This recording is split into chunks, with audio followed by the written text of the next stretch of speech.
커비 목사님은 왜 사무엘인가라는 그 책에서 이렇게 말씀하세요. 이 시대가 바로 사사 같은 시대이기 때문에 지금 이 시대에 필요한 사람이 사무엘 같은 사람이다.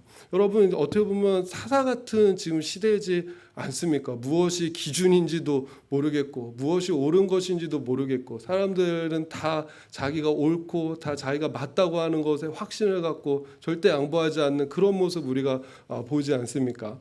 그러나 여러분, 이런 시대에 하나님께서 찾으시는 사람, 사무엘처럼 하나님의 말씀에 순종하며 나아가는 사람, 또 보아스 같이 때로는 바보같이 보이지만 그 하나님의 말씀을 지켜나가는 사람, 그런 사람을 통해서 하나님께서 일하시고 하나님께서 은혜를 베푸실 줄로 믿습니다. 그런 보아스의 말씀 앞에서의 우직함, 말씀 앞에서의 그 바보 같음이 우리에게도 있기를 주님의 이름으로 축복합니다. 두 번째, 보아스에게 그럼 주신 하나님의 헤세드는 무엇인가? 하나님의 은혜는 무엇인가? 우리가 살펴보기 원하는데 그것은 무엇이냐면 하나님은 말씀을 지키는 자에게 반드시 갚아주시는 분이시다라는 것입니다.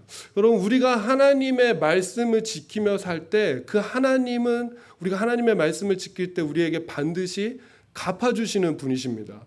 여러분, 결론적으로 보면은 이 보아스와 룻이 결혼을 했죠. 왜 그러냐면 보아스보다 더 가까운 친척이 나오미와 그 룻의 그 권리를 포기했기 때문이죠. 자기가 결혼하고 기업을 가질 권리를 포기했기 때문이죠. 근데 그 사람이 왜 그 권리를 포기했는지 한번 보십시오. 룻기 4장 5절 보면은 보아스가 다시 말하였다. 이제 그 사람한테 말을 한 거예요. 근데 그 앞서서 무슨 일이 있냐면은 그 가까운 친척이 뭐라고 얘기하냐면 내가 그 기업을 무르겠다라고 얘기를 해요. 보아스가 너 기업 무를 거야. 그러니까 내가 그 기업을 무르겠다라고 얘기하고 나서 이 상황이 펼쳐지는 겁니다. 보아스가 뭐라고 그러냐면 그렇다면 나오미의 손에서 그 밭을 사는 날로 고인의 아내인 모압 여인 룻도 아내로 맞아들여야 하오. 그렇게 하여야만 그가 물려받은 그 유산이 고인의 이름으로 남게 될 것이요.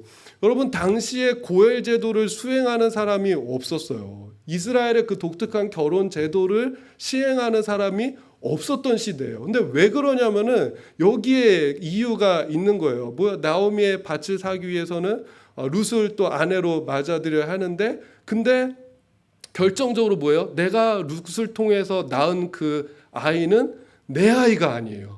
그 아이는 나오미의 자녀가 되는 거고 나오미의 남편 엘리멜렉의 가문을 잇는 거예요. 그래서 만약에 예를 들면 성씨가 만약에 다르잖아요. 성씨가 다르면은 내가 아내가 결혼해가 누군가 결혼해가지고 이제 했는데 이 아이는 뭐죠? 내 아이가 아니라 그 죽은 사람의 대를 잇는 아이가 돼버리는 거예요. 그러니까 여러분 보세요. 그리고 그 땅을 내가 나오미의 땅을 내가 샀다고 하더라도 이 땅은 나중에 누구한테 주냐면은 그 다른 사람의 대를 잇는 이 아이한테 나중에 줘야 되는 거예요. 그러니까 여러분 뭐죠? 이 아이는 내 대를 잇지도 못하고 내가 그 땅을 내 돈 주고 사봤자 결국은 이 사람한테 줘야 되고 이렇게 손해나는 장사가 어디 있겠습니까? 그러니까 그 사람이 이 말을 듣자마자 순식간에 말을 바꿔서 뭐라 그래요? 나는 못하겠다고 하죠. 4장 6절 보니까 그러자 지방간으로서의 책임이 있는 그 사람이 말하였다. 그런 조건이라면 나는 지방간으로서의 책임을 질 수 없소. 그 다음에 뭐라 그래요? 잘못하다가는 내 재산만 축나겠소. 나는 그 책임을 질 수 없으니 당신이 내가 져야 할 지방간으로서의 책임을 지시오.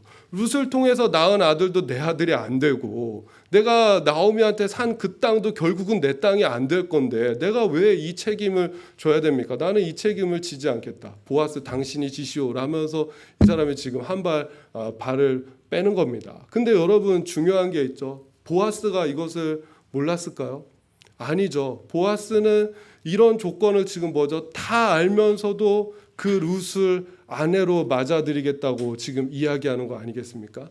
내 것을 포기하면서까지 룻과 나오미를 보살피고 하나님 그 말씀의 의무를 다하겠다라는 것입니다. 근데 중요한 건 그거죠. 보아스 같이 이렇게 하나님의 말씀을 선택한 이들에게 하나님께서 반드시 갚아주신다라는 것입니다. 여러분, 지금 보아스가 얼마나 큰 거를 포기했는지 아셔야 됩니다. 제가 그랬죠. 고대의 가장 큰 부르는 자신의 기업을 잃어버리는 것이고 자신의 이름을 잃어버리는 것이다. 대를 이을 자식이 없는 것이다. 근데 보아스는 지금 어떤 사람입니까? 보아스는 결혼을 안 한 사람이잖아요. 지금 자녀가 없잖아요. 자기 자녀가 없잖아요. 그런 상황에서 룻을 맞이해서 내가 나오미의 기업을 이어주겠다는 것은 자기의 기업을 포기하고 엘리멜렉의 가문을 지금 잇겠다라는 것이고 자기의 그 대를 포기하고 엘리멜렉의 아이를 내가 이렇게 키우겠다, 낳아서 키우겠다라는 그런 것입니다. 그래서 정말로 여러분 보아스를 통해서 하나님의 헤세드가 드러난다고 하는데 정말로 보아스를 통해서 그 헤세드가 드러나는 장면이 이 장면이죠. 근데 여러분 보십시오. 그 다음에 어떤 반전이 있는지. 그렇게 낳은 아들이 누구입니까? 바로 오벳이죠. 오벳. 근데 18절부터 이어지는 족보를 보십시오. 저는 사실 이거를 이번 주에 제가 드라마 성경으로 룻기를 쫙 읽는데 근데 이 4장 18절부터 22절까지의 이 족보를 읽으면서 저는 온몸에 소름이 막 돋았어요. 여러분도 그런 은혜가 있기를 바랍니다. 족보를 읽으면서 18절부터 한번 보십시오. 다음은 베레스의 계보이다. 베레스는 헤스론을 낳고 헤스론은 람을 낳고 람은 암미나답을 낳고 암미나답은 나손을 낳고 나손은 살몬을 낳고 살몬은 보아스를 낳고 보아스는 오벳을 낳고 오벳은 이새를 낳고 이새는 다윗을 낳았다. 여러분 지금 누구의 족보가 나오고 있는 거죠? 엘리멜렉의 족보가 아니라 보아스의 족보가 나오고 있어요. 21절 살몬은 보아스를 낳고 보아스는 오벳을 낳고 오벳은 이새를 낳고 이새는 다윗을 낳았다. 제가 아침에 이 족보를 또 읽는데 무슨 의미인지 아시겠죠? 저는 막 이게 좀 막 가슴이 막 벅차더라고요. 근데 여러분 여기에만 이렇게 기록된 게 아니에요. 역대상 2장에 보면은 다윗의 족보가 기록되어 있는데 거기도 뭐라고 기록되어 있냐면 나손은 살몬을 낳고 살몬은 보아스를 낳고 보아스는 오벳을 낳고 오벳은 이새를 낳았다. 마태복음 1장 5절에서 6절 보면 예수님의 족보가 기록되어 있죠. 거기서도 뭐라고 나와 있습니까? 살몬은 라합에게서 보아스를 낳고 보아스는 룻에게서 오벳을 낳고 오벳은 이새를 낳고 이새는 다윗 왕을 낳았다. 다윗은 우리아의 아내였던 이에게서 솔로몬을 낳고 여러분 솔로몬 왕이 보면은 나중에 성전을 짓습니다. 근데 성전 문에다 2개의 기둥을 세우고 이름을 짓는데 하나는 세우다라는 뜻을 가진 야긴이라고 이름을 짓고 하나는 능력이다라는 뜻을 지닌 뭐라고 짓는지 아세요? 보아스다라고 그 이름을 지어요. 여러분 솔로몬이 그 보아스는 자기 고조 할아버지 뻘 되는 거잖아요. 그 보아스를 몰라서 이름을 이렇게 기둥에다 보아스라는 이름을 집어넣은 게 아니죠. 알기 때문에 는 거죠. 족보를 통해서 우리가 뭘 알 수 있습니까? 아무도 다윗을 엘리멜렉의 후손이다라고 말하는 사람 한 사람도 없어요. 누구나 다 다윗을 보아스의 후손으로 이야기하고 성경도 뭐죠? 다윗은 누구의 후손이다?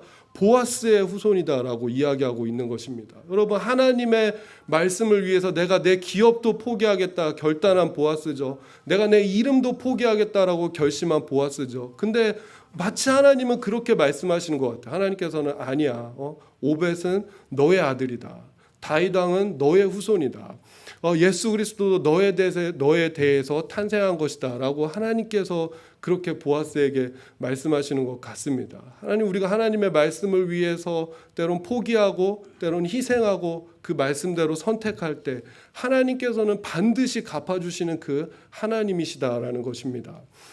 제가 재밌는 이야기를 하나 이렇게 들었는데 제목을 제 나름대로 이렇게 붙여봤어요. 목사님의 5만 원이라고 이렇게 제목을 붙여봤어요. 한국 분당의 그 한 대형교회 담임 목사님 이야기인데 그 목사님이 이제 부목사님이나 직원들과 이렇게 함께 식당에 가면은 그 밥을 먹으면서 서빙해 주시는 분들께 이렇게 꼭 팁을 드린다고 해요. 팁을 고기도 잘 줍고 서빙도 잘 부탁해 달라고 이렇게 팁을 주는데 한 번 팁을 줄 때마다 이제 10,000원 정도를 이렇게 팁으로 준다고 합니다. 근데 가끔 가다가 지갑에 10,000원짜리가 없고 카드하고 5만 원짜리만 있을 때가 있대요. 근데 그때 팁으로 이렇게 5만 원짜리를 꺼내주는 건 아니잖아요. 그래서 이거는 아니다 싶어가지고 그럴 때는 항상 그 같이 간 부목사님들한테 묻는데요. 누구 10,000원짜리 하나 없나? 이렇게 묻는데요. 그러면 이제 보통 좀 이렇게 거리가 떨어져 있는 분들은 이제 못 들은 척하고 밥을 먹고 항상 이제 양옆에 있는 분들이 이제 피해를 입는 거죠. 뭐 제가 있습니다 하고 10,000원짜리 이렇게 하나 딱 꺼내서 주는데 그 목사님이 그 10,000원짜리를 받고 서빙하시는 분께 이거 잘 부탁드립니다 하고 이렇게 드린대요. 그리고 나서 그 담임 목사님은 지갑에서 50,000원짜리를 꺼내서 10,000원을 준 부목사님한테 50,000원을 이렇게 준다고 합니다. 그러니까 팁으로 좀 주긴 그렇지만 부목사님한테 줄 수가 있잖아요. 근데 그 다음부터 무슨 일이 있냐면은 그 일 이후로 부목사님들하고 같이 이제 식당 가가지고 또 그런 똑같은 상황이 발생하잖아요. 그래서 혹시 누구 10,000원짜리 없나 그러면은 여기저기서 제가 있습니다. 그러면서 이걸 주려고 한다는 거예요. 그래서 제가 이거를 이렇게 얘기하고 설교 준비하면서 아씨 나 전도사님이 100디람 빌려주면 500디람으로 갚아야 되나? 그래서 그런 일은 없어요. 죄송하지만 그런 일은 없어요. 나는 아직. 그런데 여러분 이분들이 제가 그런 마음이 확 들더라고요. 이 부목사님들이 적어도 담임 목사님한테 그 다음에는 어떤 마음이 어떤 믿음이 있는 거예요. 이 담임 목사님은 적어도 내가 주면 더 좋은 것으로 갚아주신다라는 그 믿음이 있는 거예요. 그걸 또 본 거예요. 여러분 제가 드는 생각이 우리 안에 내가 하나님에 대해서 신뢰하는 것만 해도 이 정도 신뢰만 있어도 우리가 신앙생활하면서 시험 드는 일은 없겠다. 내가 이 정도 하나님만 신뢰해도 내가 신앙생활하면서 참 무너지는 일은 없겠다라는 그런 생각이 들더라고요. 여러분 제가 지금 뭐 보상심리 이야기하고 기복신앙을 이야기하는 것이 아닙니다. 내 안에 진정으로 그 하나님을 찾는 자에게 하나님이 만나주시고 하나님 찾는 자에게 하나님 상 주시는 이시고 하나님 구하는 자에게 주시고 두드리는 자에게 열어주시는 그 하나님을 믿느냐 그 믿음이 내 안에 있느냐는 그런 말씀이죠. 사실 여러분 이거 다 예수님이 우리에게 하신 말씀 아니겠습니까? 그 산상수훈에 보면 계속해서 반복적으로 나오는 메시지가 무엇입니까? 하나님께서 갚아주실 것이다. 아버지께서 갚아주실 것이다 라고 말씀하지 않습니까? 마태복음 10장 42절 보면 예수님이 이렇게 말씀하셨어요. 내가 진정으로 너희에게 말한다. 이 작은 사람들 가운데 하나에게 내 제자라고 해서 냉수 한 그릇이라도 주는 사람은 절대로 자기가 받을 상을 잃지 않을 것이다. 여러분 우리가 하나님 말씀대로 하고 그 하나님의 뜻대로 행할 때 하나님은 반드시 갚아주시고 하나님은 반드시 역사해 주시는 그 하나님임을 믿는 그 믿음이 우리 안에 있기를 주님의 이름으로 축복합니다. 결론을 제가 이렇게 내리고 싶어요. 제가 그 설교 제목을 기차를 때론 잘못한 기차가 우리를 목적지로 데리고 간다 하지 않습니까? 이렇게 내리고 싶어요. 기차를 잘못 탔다고 느낄 때는 나와 함께 계신 분을 인식하라라는 것입니다. 우리가 인생을 살다 보면 이런 느낌 받을 때가 정말 많이 있습니다. 내가 기차를 잘못한 것이 아닌가? 내가 가는 이 길이 맞는 것인가? 내가 타는 이 기차가 맞는가? 제대로 가고 있는가? 그 뉴 논스톱을 제작했던 그 PD가 쓴 책이 있는데 나는 여행을 통해서 삶의 진리를 배웠다. 그런 책이 있는데 그 책에 보면은 이런 얘기가 나와요. 이것을 우리가 기억하면서 우리가 기차를 잘못 탔다고 느낄 때 첫 번째로 해야 될 것은 무엇이냐? 그 책에서 그 PD는 그런 얘기를 해요. 나와 함께 기차를 타고 가는 사람들과 좋은 관계를 맺어야 된다. 그 사람에게 친절을 베풀고 그 사람을 사랑해야 된다. 라고 얘기를 하더라고요. 근데 저한테는 신앙적인 의미로 지금 이렇게 다가왔습니다. 나와 함께 기차에 타고 있는 분이 누군가? 나와 함께 길을 가고 있는 분은 누군가? 그거를 인식하고 그것을 깨달으면 된다. 이렇게 와 닿더라고요.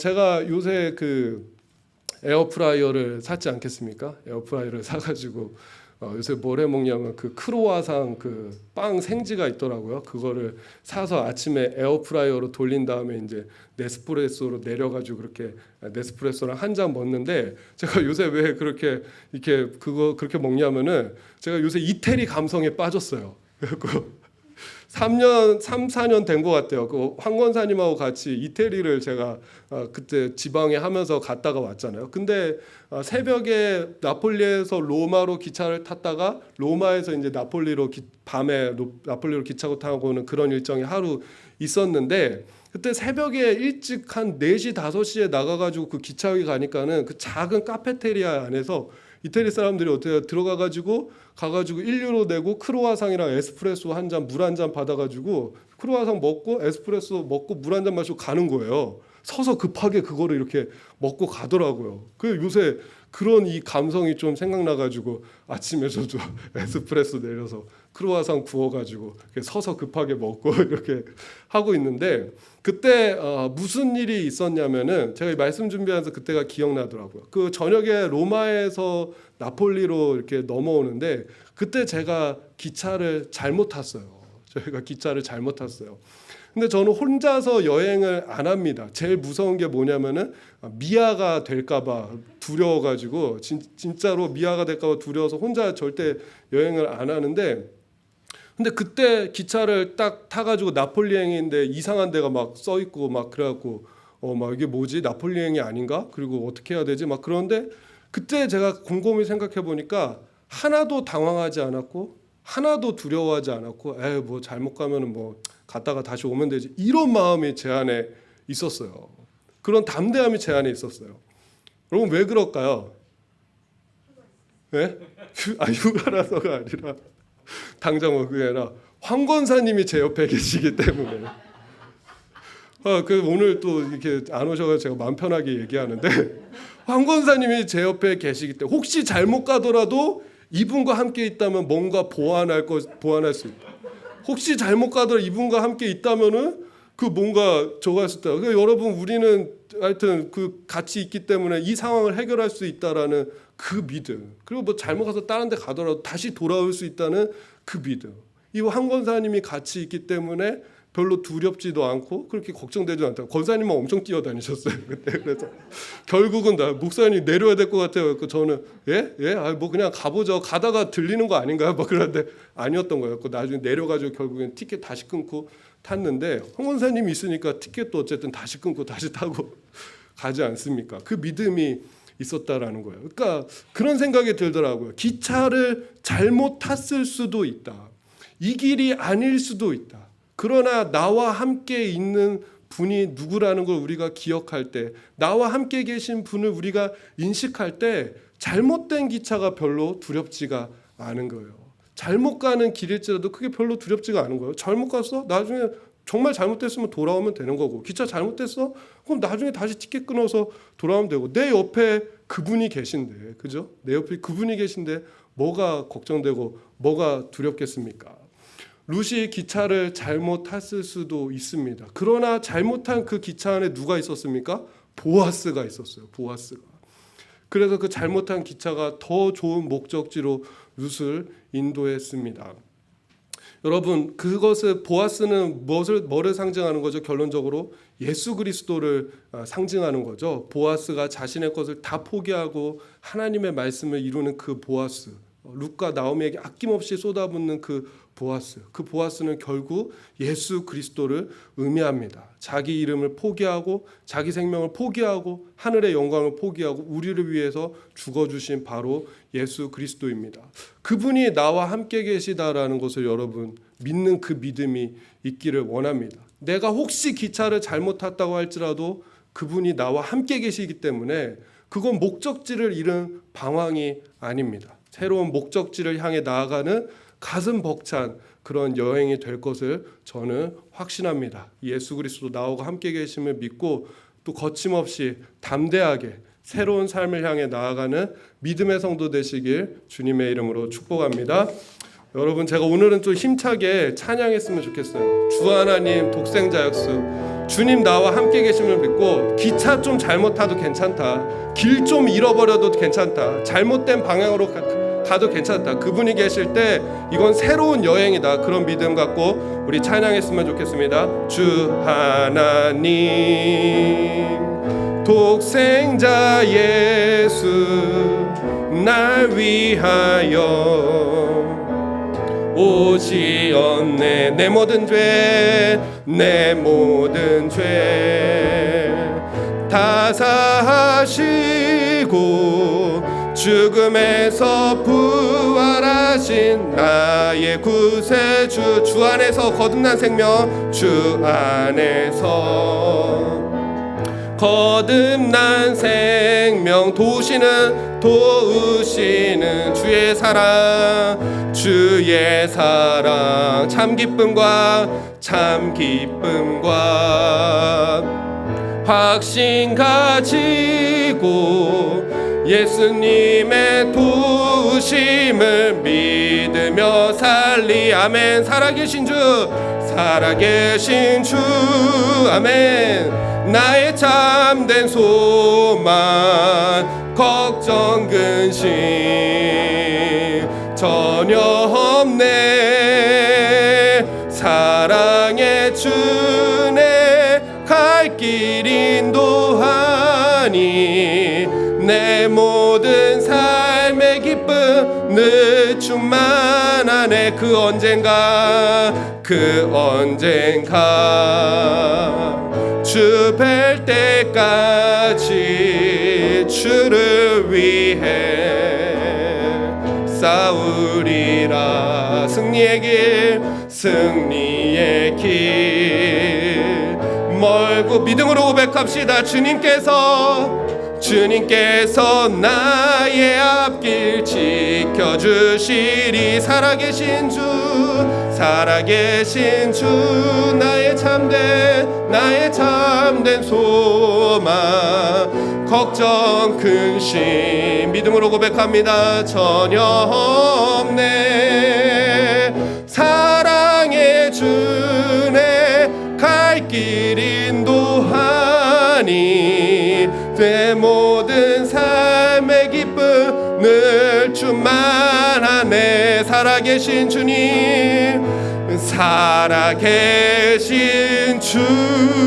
나의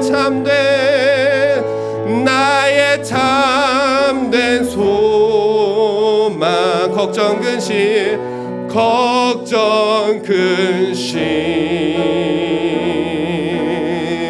전혀 없네. 사랑의 주 내 갈 길 인도하니 내 모든 삶의 기쁨 늘 주만. 믿음으로 우리 한 번 더 고백하기 원합니다. 살아계신 주 나의 참된 소망 나의 참된 걱정 근심 모두 다 주님께 맡깁니다. 걱정 근심 전혀 예수 그리스도 그분이 나와 함께 계신 분이십니다. 사랑의 주 내 갈 길 인도하니 내 모든 삶의 기쁨 늘 충만하네. 여러분, 예수 그리스도 안에서 우리가 새로운 피조물이 되었다고 주님 말씀하십니다.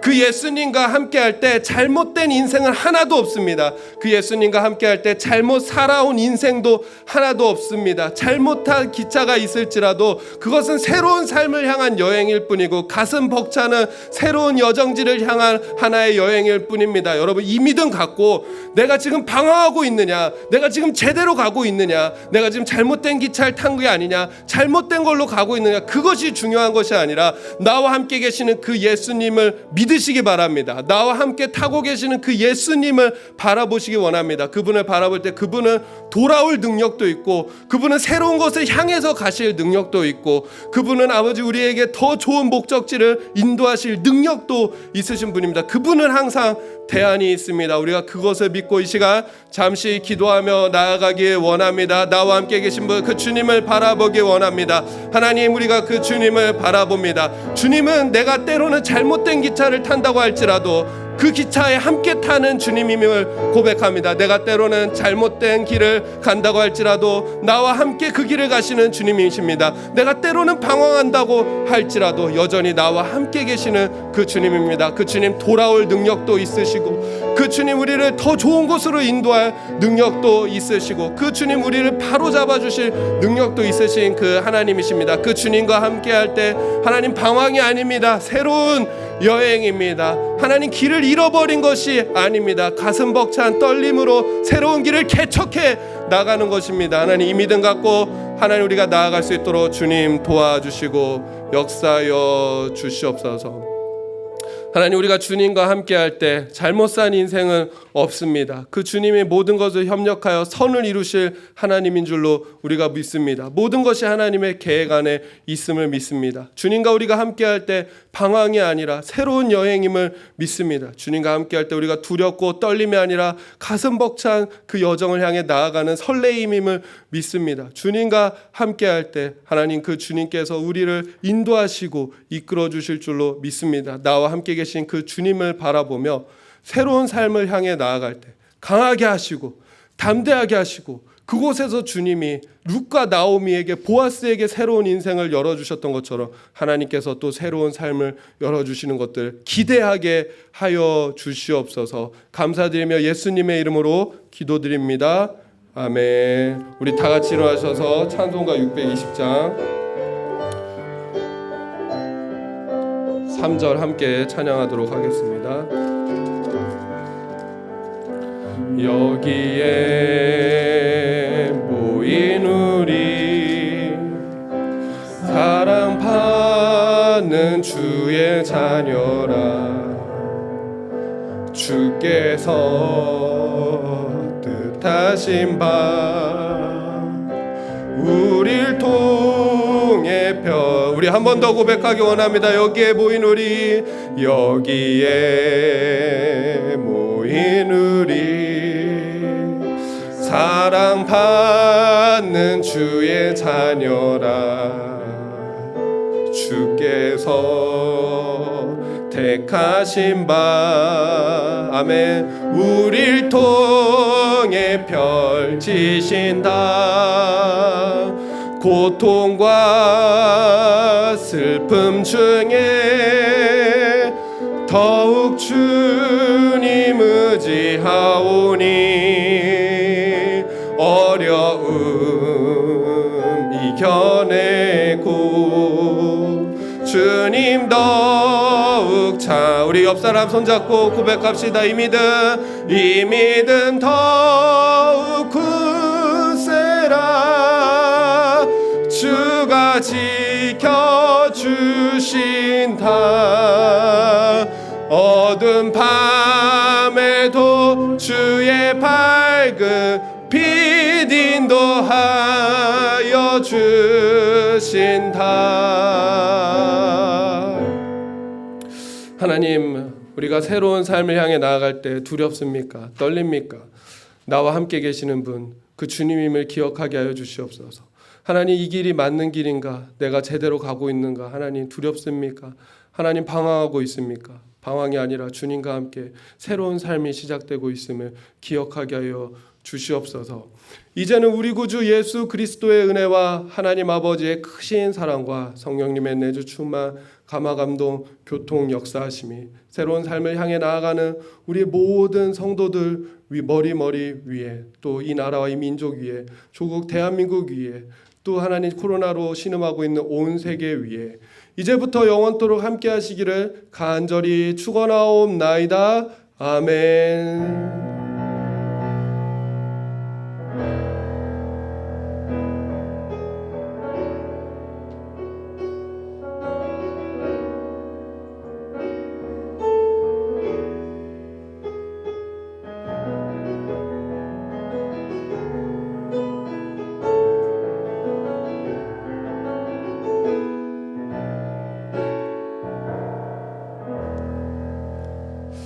여러분, 주님이 함께 하십니다. 한 주간도 평안하시길 기도합니다.